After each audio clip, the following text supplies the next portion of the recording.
Hello, and welcome to Paradise Lost, a show where my friends and I play Dungeons and Dragons. My name is Brandon. I play Timothy Two Toes for the Barovia campaign, and today is a very special day. We are continuing our Paradise Lost recap series, A Little Slice of Paradise, for our Barovia campaign. The Barovia campaign. For this episode, we're looking at episode 25, The Things We've Lost.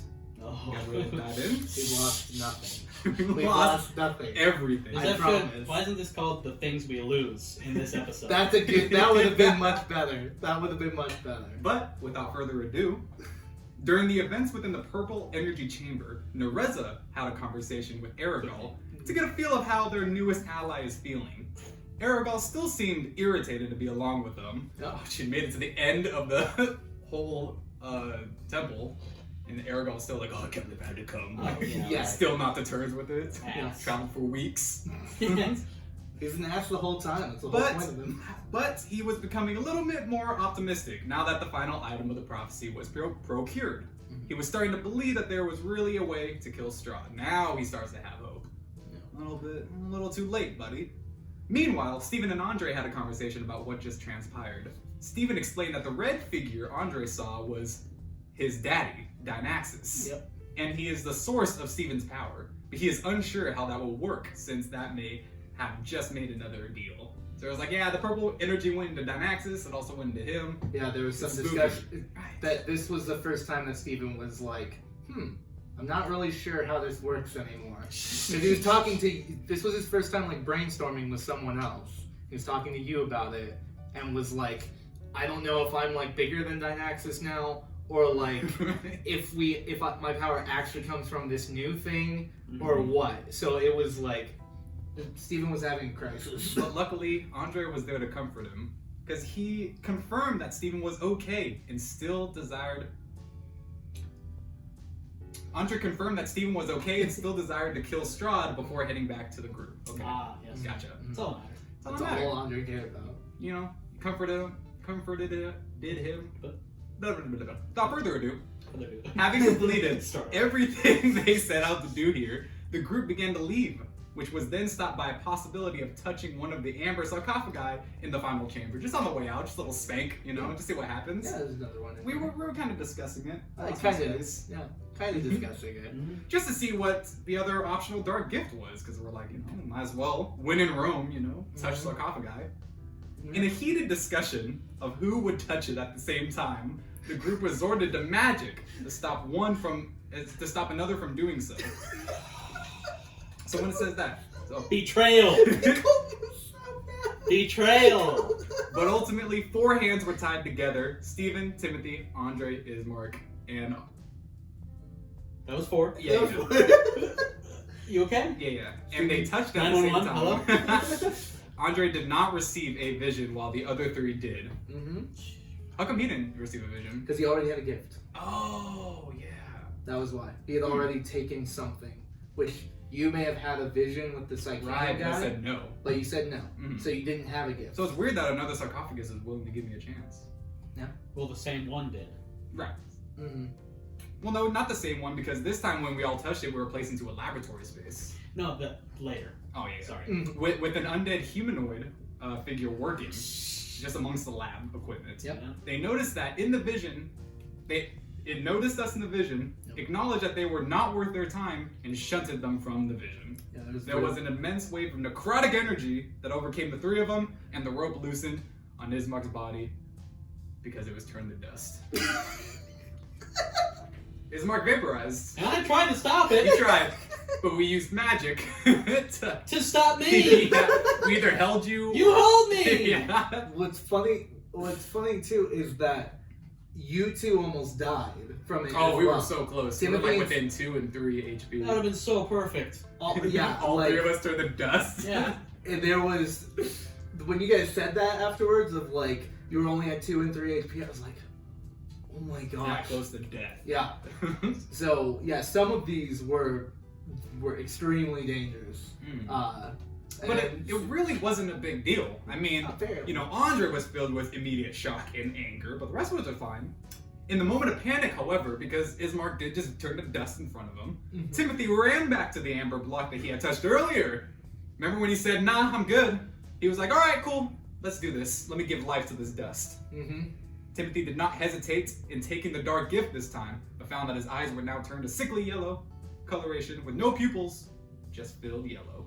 With this new gift, he attempted to utilize his gift on Ismark's ashes, but it did not work. Yeah. Timothy had 2 more uses of the of the gift. Yeah. But for some reason, it did not take hold in Ismark's form, and he remained The dust. reason is because he was dust. He was dust. Yeah. I tried. I shot some heals into the pile of dust. Yeah, the dust circumstance in most of D&D can only really be reversed with like 9th level spells, Jeez. typically. But you guys didn't know. This was You the really first. tried. This is the first time that I You had gave it that. your all to Yeah. protect him. I did, I really did. But it didn't work, as the next paragraph says. But the group got what they came for. So at the end of this intense day, the group made their way out of the temple to find Mount Gakis encompassed in the beginning of a storm. During the rest that evening, Lord Farquaad began to dream and find herself face to face with Strahd himself. Strahd spoke of only having respect for Lord Farquaad since he believed the two of them are connected in some way.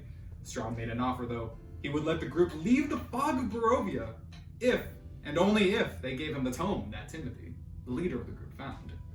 They found as well, and the sword is on that too. Yeah. He said, give me those, leave, you can leave. Yeah, this is his first time giving a real deal.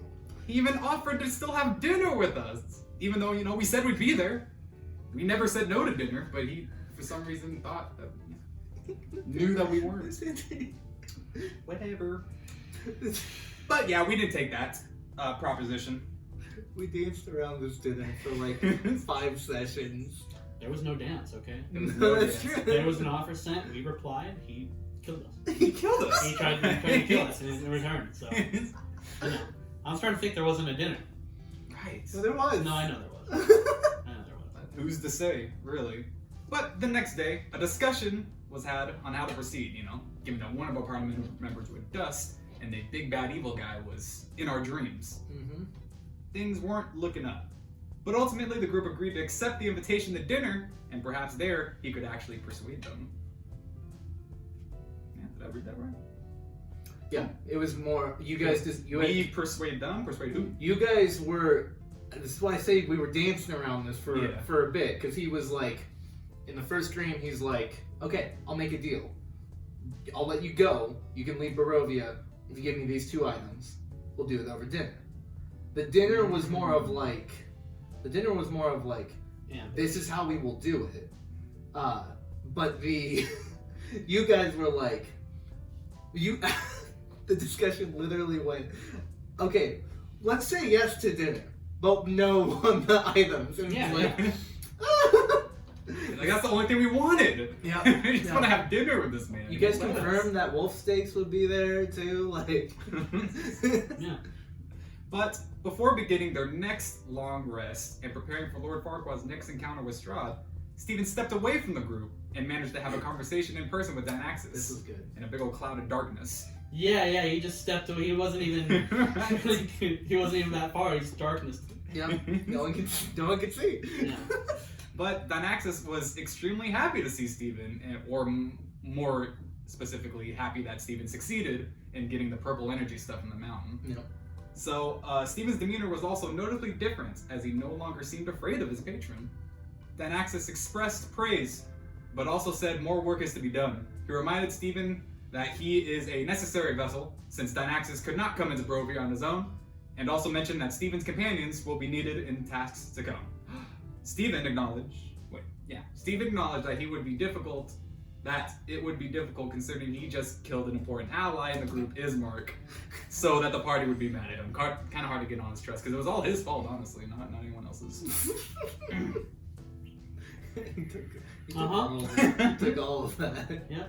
He took all that blame.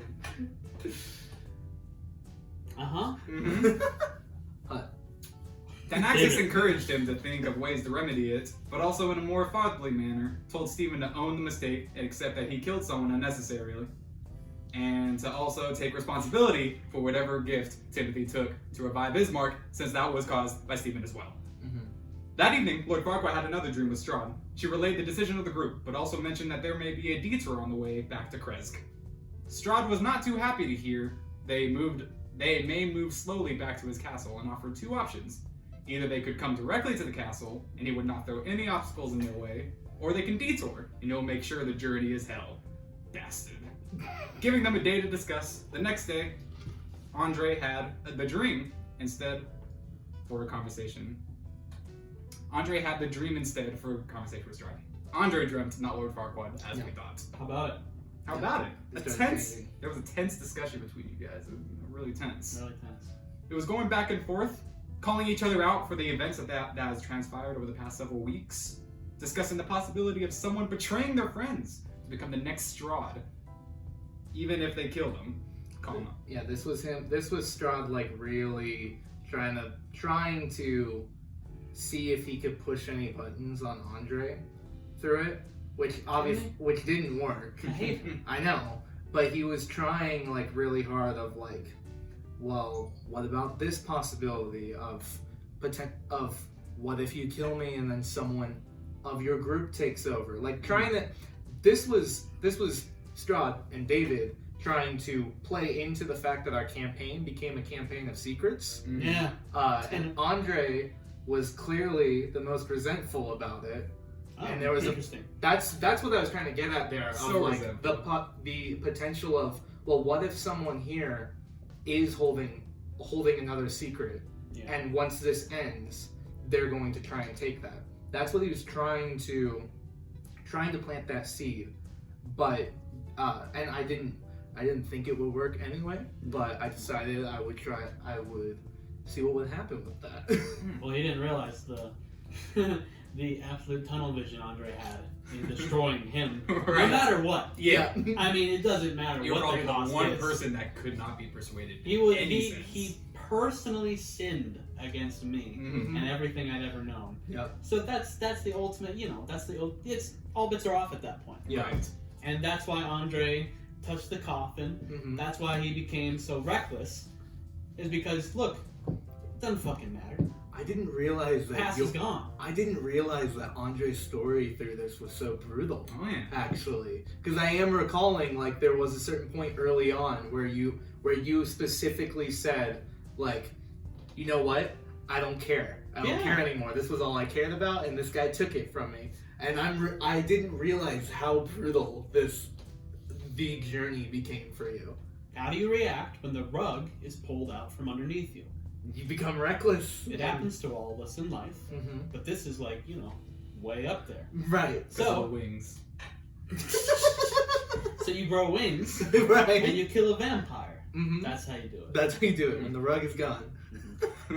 Love that. Man, that's awesome.